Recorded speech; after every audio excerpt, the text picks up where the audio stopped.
Alam nating lahat na nakakadismaya talaga ang fighter jet project ng ating Philippine Air Force matapos ibinalita ng Max Defense na mayroon na palang budget ang ating Department of National Defense para sa pagbili ng 12 fighter jets lalo na ang JAS 39 Gripen, ngunit hindi muna tinuloy ang nasabing proyekto. Sinabi ng Department of National Defense na gusto nilang isang bagsakan bilhin ang nasa 3 squadron o nasa 36 to 40 na fighter jets na nagkakahalaga ng nasa 400 billion pesos dahil sa ayaw nila ng patingi-tingi na pagbili ng fighter aircraft.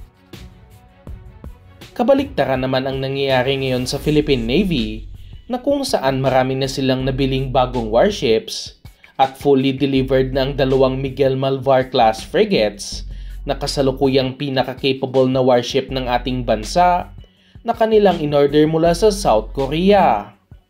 Inaasahang dadating na rin sa susunod na buwan ang una sa 6 na Raha Sulaiman class offshore patrol vessels na kung saan nabili rin nila mula sa South Korea at ito na ang papalit sa mga lumang Jacinto class patrol vessels na lagpas 2 dekada na nagsiserbisyo sa bansa.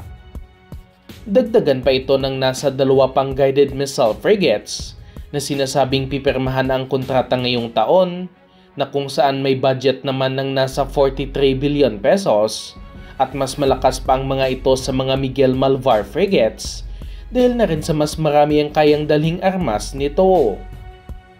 Marami na ring bali-balita ang lumabas kung ano ang magiging susunod na frigate ng Pilipinas, kung ito nga ba ang HDF 3500 frigate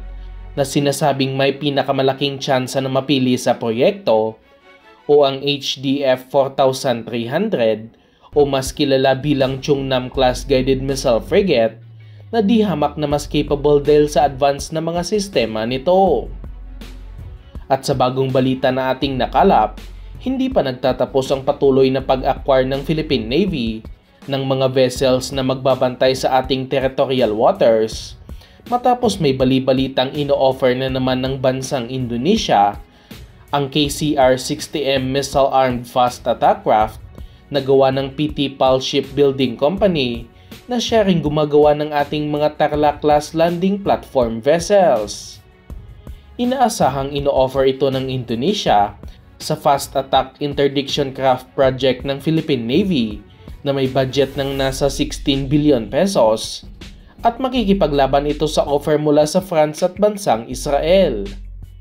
May kalakihan ang mga vessel na ito kumpara sa ibang fast attack craft dahil may haba ito ng nasa 60 meters at bigat na umaabot sa 500 tons, kaya may kukonsidera na rin itong isang warship.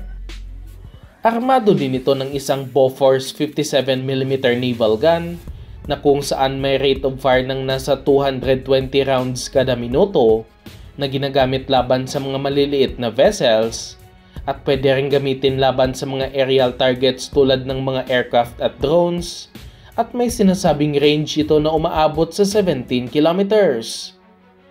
Armado din ito ng 2 20mm autocannon bilang dagdag pang depensa sa warship at ang pinaka-importanting armas nito ay ang dala-dala nitong 4 na anti-ship missiles na panlaban naman sa mga warships. Ang nakakabit sa mga KCR-60M ng Indonesian Navy ay ang kanilang Exocet anti-ship missiles na kung saan may range ng nasa 200 kilometers at proven na rin ang missile na ito dahil nagamit na rin ito sa totoong giyera. Ngunit pwede rin kahit anong missile ang gustong ikabit ng Navy dito dahil wala tayong mga Exocet missiles. Ang kasalukuyang ginagamit ng Philippine Navy ay ang mga Sea-Star anti-ship missiles mula sa South Korea na kung saan nakakabit sa ating mga Miguel Malvar at Rizal class frigates at may range ang missile na ito ng nasa 180 kilometers at inaasahang pwede rin ito gamitin sa mga fast attack craft. Napakaganda din ng mga KCR-60M dahil may sinasabing presyo ito ng nasa $50 million lamang o nasa 2.9 billion pesos, kaya kayang-kaya ito bilhin para sa ating Philippine Navy, lalo na't 16 billion pesos ang kanilang budget para sa proyektong ito. Ngunit bago pumasok sa deal ang Pilipinas sa Indonesia, siguraduhin muna na matatapos ang ating mga landing platform vessels dahil ang nag-o-offer din ng mga KCR-60M ay ang PT PAL din ng Indonesia na kasalukuyang gumagawa din ng vessels para sa Philippine Navy.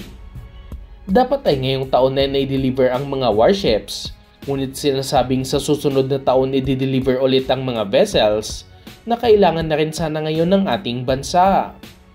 Kapag mapipili ito ng ating Philippine Navy, inaasahang ito ng papalit sa mga Acero-class fast attack craft na in-order ng Pilipinas mula sa Israel na kung saan armado din naman ng 8 missiles, ngunit ang mga missile na ito ay spike and loss lamang na kung saan may range ng nasa 32 kilometers at wala itong kakayahan na magpalubog ng warship.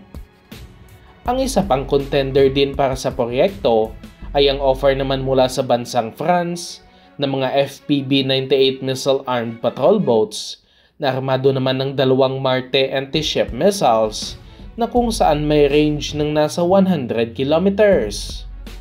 Sa ngayon, naghihintay pa tayo ng impormasyon kung ano nga ba ang mapipili ng Philippine Navy at umaasa tayong matutuloy ito sa lalong madaling panahon.